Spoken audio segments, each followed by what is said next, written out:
ግን አልፈጠንም ይህ ጥያቄ። አሁን እኮ እንዴት መሰላችሁ? ትናንትና ነው ፍቅረኛ ሙቹን ነው። ገና ሌላ ብዙ አመታት መጠናናት አለብን በፍቅር። እስከዛሬ በጓደኝነት ነበር የማውቀው። እስኪ በፍቅር ፍቅር አሰጣጧን ሌና እወስናለሁ። የሃይሚን ፍቅር አሰጣጥ ሌና እወስናለሁ።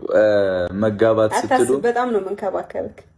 ግዴታሽ እኮ ነው። እስከዛሬም ተንከባክቤ ያለው በባዶ ሜዳ። መች ነው የምትጋቡት ለሚለው ጥያቄ እንግዲህ እሱን እግዚአብሔር ያውቃል። ሰርፕራይዝ እናደርጋለን አይደል?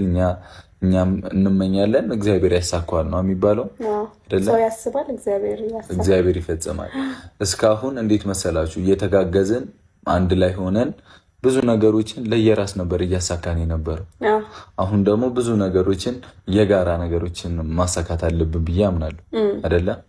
ስለዚህ የኛ ውድ ቤተሰቦች እነሱን ስናሳካ በባዶ ሜዳ ሸራ ወጥረን አንገባም። እንግዲህ አይደለ? ወደፊት እግዚአብሔር ያውቃል። ጥሩ ጥያቄ ነው የጠየቃችሁን። ቀኑን ግን ማወቅ አንችልም። አሁንም ያሰብንበትም ነገር አይደለም። ሸራ ወጥረን ስትል ግን ምን ያሰብከው ነገር አለ ነው ማለት? መስኩራ አይ ለሱ ማለት ሳይሆን ጊዜ አለው። ያወራንበትም ያሰብንበትም ነገር አይደለም አይደለ? መቸኮልም መጣደፍም አያስፈልግም። እኔም ልጅ ነኝ፣ እሷም ልጅ ናት። እግዚአብሔር ያውቃል ወደፊት። ያው እንግዲህ ቤተሰቦች ፍቅረኛሞች ሳንሆን ፍቅራችንን አምቀን 2 ዓመት ከቆየን ለመጋባት ስንት ዓመት እንደሚፈጅማ እኮ ከ2 ዓመት በፊት እንዳማለልኳት ተናገረች እኮ። መገመት አይከብዳችም። አይ መንገድ ላይ አይቼ እኮ ነው ስትይ አየሁ። ግን አልፈጠንም ይህ ጥያቄ። አሁን እኮ እንዴት መሰላችሁ? ትናንትና ነው ፍቅረኛ ሙቹን ነው። ገና ሌላ ብዙ አመታት መጠናናት አለብን በፍቅር። እስከዛሬ በጓደኝነት ነበር የማውቀው። እስኪ በፍቅር ፍቅር አሰጣጧን ሌና እወስናለሁ።